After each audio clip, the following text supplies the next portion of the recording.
Good morning વિદ્યાર્થી મિત્રો. અમૃતમ તુ વિદ્યા Niranjan school lecture 1 standard 10 subject Hindi chapter 16 ચોરી. આજે આપણે ચેપ્ટર નંબર 16 ચોરી એનો અભ્યાસ કરવાનો છે. લેખક છે યશપાલ જૈન. એમના લેખક યશપાલ જૈન. જન્મ સન 1912, मृत्यु सन 2000. आपका जन्म अलीगढ़ जिले के विजयगढ़ कस्बे में हुआ था. लेखकનો જન્મ અલીગઢના વિજયનગરના વિજયગઢમાં થયો હતો. બાલ સાહિત્ય પર આપને अपनी લેખની ચલાઈ. એટલે બાલ સાહિત્ય પર શરૂઆત લેખકે લખવાની બાલ સાહિત્ય પરથી કરી હતી. પેલા બાળકોના स्टोरियों गमे એવું બધું લખવાનું એને શરૂ કર્યું. बाल मनोवैज्ञानिक पर उन्होंने अनेक कहानियाँ लिखी है. बाळकोना मनोविज्ञान, बाळकना मानस, बाळकना मगज विषे एने घणी बधी कहानियों लखेली छे. सन 1990 में उनको भारत सरकार का प्रतिष्ठित पुरस्कार पद्मश्री प्राप्त हुआ था. सन 1990 में भारत सरकार जे प्रतिष्ठित માન ભરેલો પુરસ્કાર પદ્મશ્રી એવોર્ડ આપેલો છે. પદ્મશ્રી એવોર્ડ છે એ ખૂબ જ મોટો કહેવાય. એમ કોઈને ઘડીકમાં આ એવોર્ડ મળે નહીં. अजंता इलोरा, अहिंसा और भारत के यात्री उनकी ख्यातनाम कृतियाँ है. એમને અજંતા ઇલોરા, અહિંસા અને ભારત કે યાત્રી આ ત્રણેય જે લખેલી છે કહાની કૃતિયા એટલે કે એને બુકો જે એને જીવનમાં લેખની લખેલી છે એ ખૂબ જ પ્રખ્યાત થયેલી હતી. नौकर हमारे परिवार का अंग होना चाहिए. हमें उसके साथ आत्मीय व्यवहार करते हुए स्वीकार करना चाहिए. લેખક અહીંયા શું કહે છે? હવે આપણે પાઠનો પરિચય ટૂંકમાં મેળવીએ છીએ. એટલે અહીંયા એવું કહે છે કે નોકર છે એ આપણા પરિવારનો એક સભ્ય જ છે એમ, અને એની સાથે આપણે આત્મીય व्यवहार કરવાનું સ્વીકારવાનું છે. हम जो खाते हैं वह नौकर को भी मिलना चाहिए ताकि मानवीय और सौहार्दपूर्ण वातावरण से घर में सुख शांति और आनंद बना रहे. આપણે જે ખાઈએ છીએ, જે ગ્રહણ કરીએ છીએ આપણા નોકરને પણ આપણે આપવું જોઈએ, જેના કારણે એકબીજા વચ્ચે માનવીયતા જળવાઈ રહે અને પ્રેમપૂર્વક વાતાવરણ છે એ ઘરમાં બનેલું રહે, ઘરમાં સુખ શાंति રહે અને આનંદથી લોકો રહે. इस संदेश के साथ एक परिवार की कहानी यहाँ सुंदर ढंग से प्रस्तुत की गई है. એટલે અહીંયા સંદેશો એ જ આપવામાં આવ્યો છે કે કોઈ પણ નોકર છે એની સાથે ખરાબ વર્તન કરવું જોઈએ નહીં. એની સાથે પણ પ્રેમથી અને ભાવપૂર્વક વર્તન કરીએ તો એનું જીવન પણ સારી રીતે વીતે છે. એ વાત સમજાવવા માટે લેખકે અહીંયા સરસ મજાની એક નાનકડી કહાની મૂકી છે, એના દ્વારા આપણને સમજાવવામાં આવ્યું છે. હવે આપણે પાઠની શરૂઆત કરીએ. હવે પાઠની સમજૂતી મેળવવાની છે. कमरे को साफ कर झाड़ू पर कूड़ा रखे. जब बिंदु कमरे से बाहर निकला तब बरामदे में बैठी मालती का ध्यान उसकी ओर अनायास ही चला गया.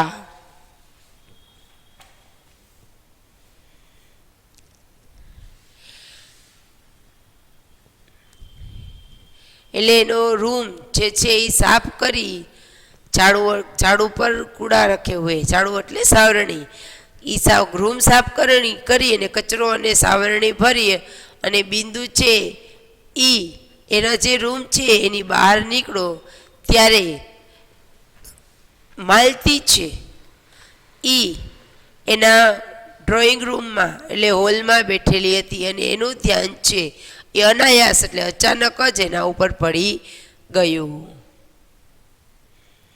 અહીંયા બે પાત્રના નામ આવી ગયા, बिंदु અને मालती. उसने देखा कि एक साथ एक हाथ में झाड़ू है पर दूसरे हाथ की मुट्ठी बंधी है और कुछ पीछे की ओर जानबूझकर आड़ में कर ली गई है.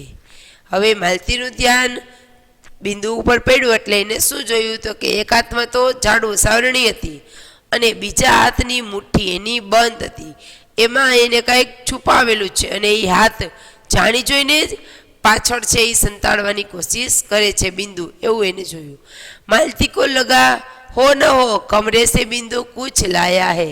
હવે એ છુપાવવાની કોશિશ કરી એટલે માલતીને ખબર પડી ગઈ કે કાંઈક તો છે જ, જે બિંદુ છે એ છુપાવવાની કોશિશ કરે છે અને કમરામાંથી કાંઈક તો લઈ આવ્યો જ છે.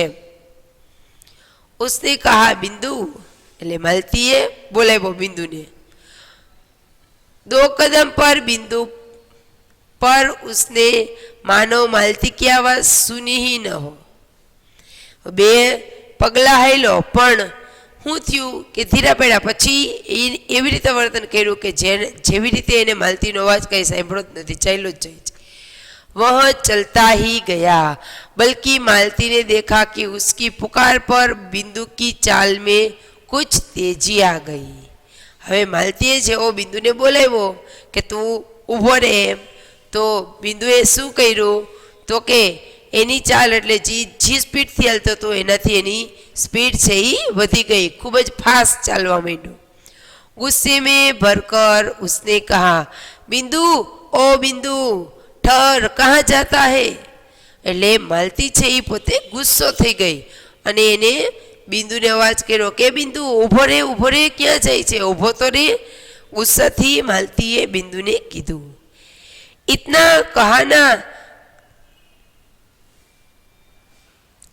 इतना कहना था कि बिंदु तो दौड़ने लगा और वह गया. આટલું માલતીએ કીધું ઊભું રહેવાનું, ત્યાં તો બિંદુ છે એ દોડવા લાગ્યો અને એ તો ફાસ દોડીને ક્યાંય વયો ગયો. मालती के संदेह की पुष्टि के लिए यह सब काफी था. હવે માલતીને જે પેલા સંદેહ એટલે શંકા ગઈ હતી કે એને કાંઈક રૂમમાંથી ચોરી કરી, હવે જે વર્તન બિંદુએ કર્યું એના કારણે માલતીને છે કન્ફર્મ થઈ ગયું, એમ વિશ્વાસ આવી ગયો કે આને કાંઈક ઘરમાંથી લીધું છે. એના જે સંદેહ, એનું જે શક હતો એની પુષ્ટિ એ સાબિત થઈ ગયું કે આને જે વર્તન કર્યું ને એના આધારે એને મારા ઘરમાંથી કંઈક લીધું છે, આ એને ખબર પડી ગઈ. उसने तेजी के साथ कहा सुनते हो जी देखो बिंदु कुछ लिए जा रहा है. એટલે એ ઝડપથી બોલી કે સાંભળો છો તમે, આ બિંદુ છે એ આપણા ઘરમાંથી કંઈક લઈને જાય છે, જલ્દી આવો. नंदन अपने कमरे में बैठा अपने पत्र के लिए कुछ लिख रहा था. હવે નંદન છે એ માલતીનો પતિ, એ પોતાના રૂમમાં બેઠો બેઠો પોતાના પત્રમાં છાપવા માટે કંઈક લખી રહ્યો હતો. मालती का यो चिल्लाना उसे अच्छा नहीं लगा और उसने चाहा कि टाल दे, पर मालती माने तब न. હું કે છે કે નંદન છે એને જે માલતી ગુસ્સો કરતી હતી, જોરજોરથી રાડું પાડતી હતી, એને ગમ્યું નહીં, પરંતુ એને એવું વિચાર્યું કે એનામાં ધ્યાન નહીં દઉં ને તો આ વસ્તુ ટળી જશે. પણ માલતી છે એ માનવા તૈયાર નહોતી, એને તો નંદનને બોલાવવા જ કર્યો એમ. एक बार सपाटे में वह कमरे में आ गई और बोली चटपट उठो देखो बिंदु मुट्ठी में दबाए कुछ ले गया है. માલતી છે એટલી વારમાં શું થયું તો કે નંદનના રૂમમાં આવી ગઈ અને બોલી ફટાફટ એના રૂમમાં આવીને કે ઝડપથી ઉઠો, ચાલો ઝડપથી જુઓ, ઓલો બિંદુ છે એના હાથમાં કાંઈક મુઠ્ઠીમાં બંધ કરી અને લઈ જાય છે.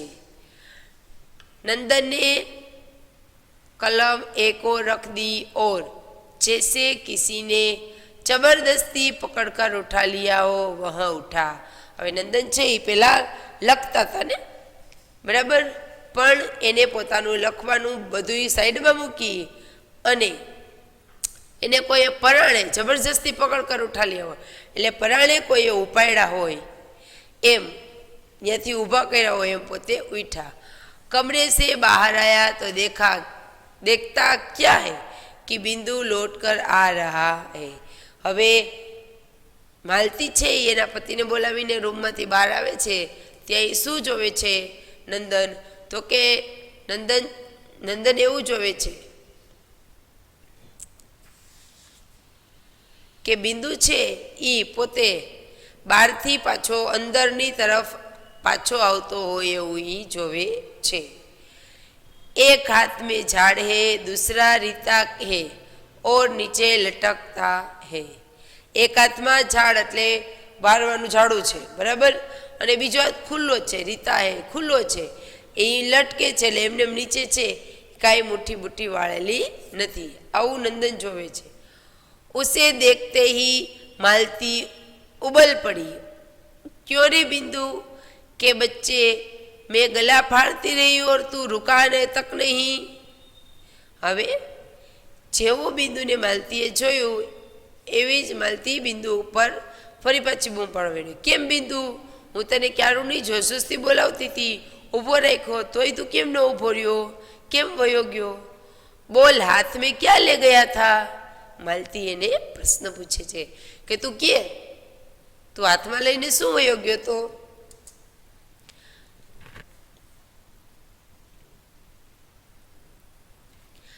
बिंदु का चेहरा फक बोला, कुछ नहीं बीबी जी.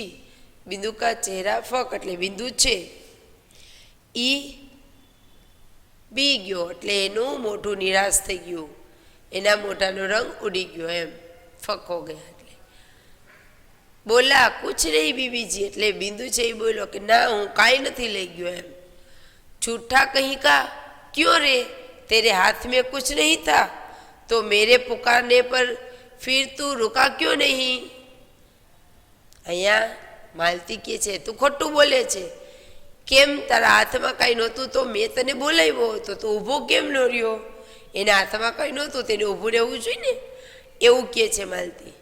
માલતીને રોષપૂર્ણ સ્વર મેં પૂછા એટલે માલતી છે એ ગુસ્સાથી એને પૂછે છે.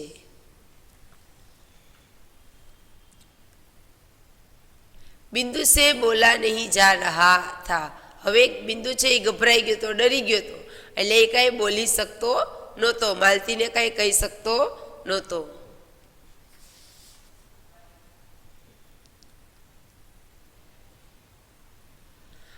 કહે તો ક્યા કહે, તબ નંદન આગે बढ़ा. બોલા ગભરાવો નહીં. હવે બિંદુને એ ઉપાધિ હતી કે હું બોલું તો શું બોલું, એમ મારે શું જવાબ દેવો. ત્યાં નંદન છે એ આગળ આવ્યો અને એ બોલ્યો, નંદન ગભરાવો નહીં, સચ બતાવો કે ક્યાં લે ગયે થે.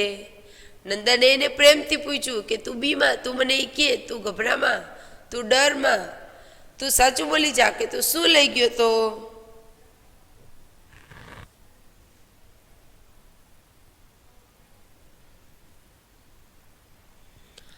सच बाबूजी, मेरे हाथ में झाड़ू थी और कूड़ा था.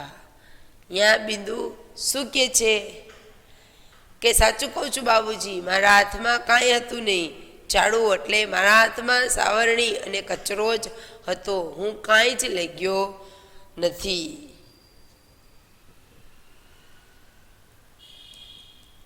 Thank you. આજે આપણે અહીંયા પહેલો લેક્ચર પૂરો કરીએ છીએ. બીજા લેક્ચરમાં આગળનો પાઠ શીખીશું.